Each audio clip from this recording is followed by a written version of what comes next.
ചേനലക്കര താങ്കളെക്കുറിച്ച് പറഞ്ഞതിനടക്കം മറുപടി. അല്ല, ശ്രീ അനിൽകുമാർ ഈ പറഞ്ഞ പോലെയാണ്. ഇപ്പോൾ നമ്മൾ ഈ ചാനലിൽ 4 പേരാണ് ചർച്ചയ്ക്ക് ഇരിക്കുന്നത്. വ്യക്തിപരമായി അങ്ങോട്ടും ഇങ്ങോട്ടും ആരോപണം ഉന്നയിക്കാറില്ല. സ്ഥിരമായി ഈ അനിൽകുമാറിൻ്റെ ഒരു ശൈലിയാണ്. ഒരു മാന്യതയില്ലാത്ത രീതിയിലാണ് അദ്ദേഹം ചർച്ച നടത്താറ്. നമ്മുടെ സംസ്കാരം അനുവദിക്കാത്തതുകൊണ്ടാണ് ആ രീതിയിലൊന്നും നമ്മൾ സംസാരിക്കാത്തത്. അദ്ദേഹം ലൈഫ് മിഷൻ കേസുമായി ബന്ധപ്പെട്ട് AC മൊയ്തീനെതിരെ ആരോപണ വിഷയം പറഞ്ഞു. അദ്ദേഹത്തിന് മറവിക്കുറവുകൊണ്ടാണോ അറിയില്ല, 1 കോടിയാണ് പറഞ്ഞത്, ഞാൻ 2 കോടിയുടെ ആരോപണമാണ് പറഞ്ഞത്. അതുമായി ബന്ധപ്പെട്ട് ഞാൻ കൊടുത്ത പരാതി CBIയുടെ അന്വേഷണത്തിലിരിക്കുകയാണ്. ആ കേസ് അന്വേഷിക്കരുതെന്ന് പറഞ്ഞുകൊണ്ട് ഹൈക്കോടതിയിൽ ചലഞ്ച് ചെയ്തത് ഗവൺമെൻറ്റാണ്. അതിനുശേഷം ഇത് സുപ്രീം കോടതിയിൽ പോയി അവിടെ ഇരിക്കുകയാണ്. അവരെന്നെ അന്വേഷണത്തെ തടുക്കാൻ ശ്രമിക്കുകയാണ്. എനിക്കെതിരായി AC മൊയ്തീൻ മാനനഷ്ട കേസ് തൃശ്ശൂർ കോടതിയിൽ കൊടുത്തു. 1 കോടി രൂപയുടെ മാനനഷ്ട കേസാണ് കൊടുത്തത്. ഞാൻ അതിനെ സ്വാഗതം ചെയ്തു. ഇപ്പോൾ ആ കേസ് എന്തുകൊണ്ടാണ് എടുക്കാൻ പറ്റാത്തത്? ആ മാനനഷ്ട കേസ് 1 കോടി എന്നുള്ളത് മാറ്റി 10 ലക്ഷമാക്കി അദ്ദേഹം ചുരുക്കി. അപ്പോൾ ആരുടെ ഭാഗത്താണ് ശരിയെന്ന് ആശ്മിക്ക് മനസ്സിലായല്ലോ. ഞാൻ കൂടുതൽ അതിലേക്ക് കടന്നു പോകുന്നില്ല. പിന്നെ പ്രതിപക്ഷ നേതാവിനെ കുറിച്ച് വീണ്ടും അദ്ദേഹം പറഞ്ഞുകൊണ്ടിരിക്കുകയാണ്. അദ്ദേഹത്തിൻ്റെ നിലവാരത്തിൽ അദ്ദേഹം അങ്ങനെ പറയുകയാണ്. പ്രതിപക്ഷ നേതാവ് എന്താണ് പറഞ്ഞത്? അദ്ദേഹം കൃത്യമായ ആരോപണം പറഞ്ഞു. ആ ആരോപണത്തിന് മറുപടി ലോക്നാഥ് ബെഹ്റയ്ക്കെതിരായും പത്മജയ്ക്കെതിരായുള്ള ആരോപണത്തിന് മറുപടി അത് എന്തിനാണ് ഇവരെന്തിനാണ് ടെൻഷൻ അടിക്കുന്നത്? ആ മറുപടി പറയേണ്ടത് പത്മജയാണ്. പത്മജയ്ക്ക് അതിനകത്ത് മാനനഷ്ടമുണ്ടെങ്കിൽ അവർ കേസ് കൊടുക്കട്ടെ. എന്തിനാണ് ഇവർ വക്കാലത്തുമായി വരുന്നത്? അപ്പോൾ അത് വളരെ ക്ലിയറാണ്. അത് ഞങ്ങൾക്കറിയാലോ. ഞങ്ങൾക്ക് കുറേ നാളുകളായി ഇതുമായി ബന്ധപ്പെട്ട് അറിയാം. നന്ദകുമാറിൻ്റെ ദള്ളാളുമായി ബന്ധപ്പെട്ട വിഷയങ്ങൾ നമുക്കറിയാം. ഇതുമായി ബന്ധപ്പെട്ട് സുപ്രീം കോടതിയിൽ അഭിഭാഷ എങ്ങനെയാണ് വന്നത് എന്നുള്ള കാര്യങ്ങളൊക്കെ ഞങ്ങൾക്കും അറിയാമല്ലോ.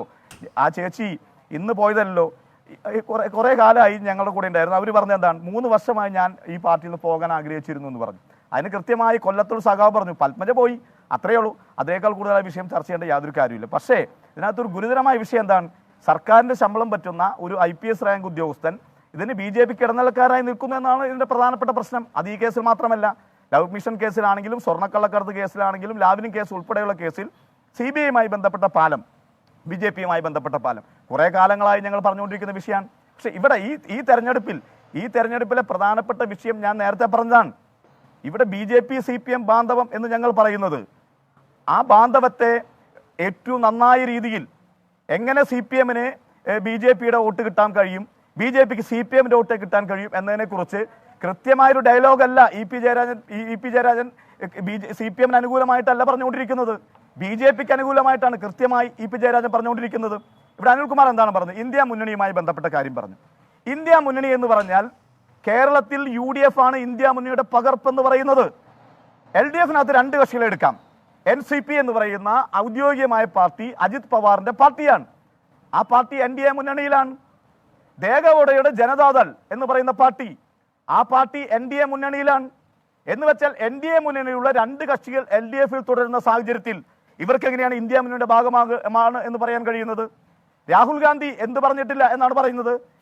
രാജ്യസഭയിലും ലോകസഭയിൽ ഇത്രയേറെ കേരളത്തിന് വേണ്ടി സംസാരിച്ച കേരളത്തിലെ മറ്റ് MPമാരോടൊപ്പം തന്നെ, ഞാൻ ഒരു MPയെ മാറ്റി നിർത്താൻ ആഗ്രഹിക്കുന്നില്ല, എല്ലാ MPമാരോടൊപ്പം തന്നെ കേരളത്തിന് വേണ്ടി ബാധിച്ച MPയാണ് രാഹുൽ ഗാന്ധി.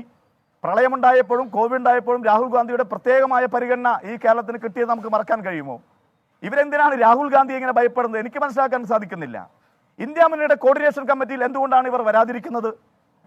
അവർക്ക് ഇന്ത്യ മുന്നണിയുടെ ഭാഗമാകാൻ കഴിയില്ല. ഇവർ NDAയുടെ ഭാഗമായിട്ടാണ്. ഇവർ രാഹുൽ ഗാന്ധിയെ കുറ്റം പറയുകയാണ്. മധുരയിലെ ഇവിടെ സ്ഥാനാർത്ഥി വെങ്കടേഷ് എന്ന് പറയുന്ന സ്ഥാനാർത്ഥി ഇ പി ജയരാജന്റെയും സീതാറാം യെച്ചൂരിയുടെയും പ്രകാശ് കാരാട്ടിന്റെയും വൃന്ദ കാരാട്ടിന്റെയും പടം വെച്ചാണോ വോട്ട് അഭ്യർത്ഥിക്കുന്നത്? അവിടെ ബഹുമാനായ രാഹുൽ ഗാന്ധിയുടെ ചിത്രം വെച്ച് പോസ്റ്റർ അടിച്ച് പ്രചരണം നടത്തുന്നത് ആരാണ്? CPMന്റെ സ്ഥാനാർത്ഥിയാണ്, S വെങ്കടേഷാണ്. മധുരയിൽ രാഹുൽ ഗാന്ധിയുടെ ചിത്രം വെച്ച് വോട്ട് പിടിക്കുന്നത്. ഇന്ത്യയിലെ മറ്റ് സംസ്ഥാനങ്ങളിൽ മുഴുവൻ ഇവർ രാഹുൽ ഗാന്ധിയുടെ പടം വെച്ചുകൊണ്ട് വോട്ട് പിടിക്കാൻ ശ്രമിക്കുന്ന ഈ CPM കേരളത്തിൽ യഥാർത്ഥത്തിൽ ചെയ്യേണ്ടത് നരേന്ദ്രമോദിയുടെ പടം വെച്ച് വോട്ട് പിടിക്കേണ്ട ഗതികേടിലേക്ക് കേരളത്തിലെ CPM മാറി എന്നതാണ് യാഥാർത്ഥ്യം. മുഖ്യമന്ത്രി പിണറായി വിജയനും നരേന്ദ്രമോദിയും കുമ്പിട്ട് നിൽക്കുന്ന പടം വെച്ച് വോട്ട് പിടിക്കേണ്ട ഗതികേടിലേക്ക് കേരളത്തിലെ CPM മാറി. BJP CPM ബാന്ധവമാണ് കേരളത്തിൽ നടക്കുന്നത്.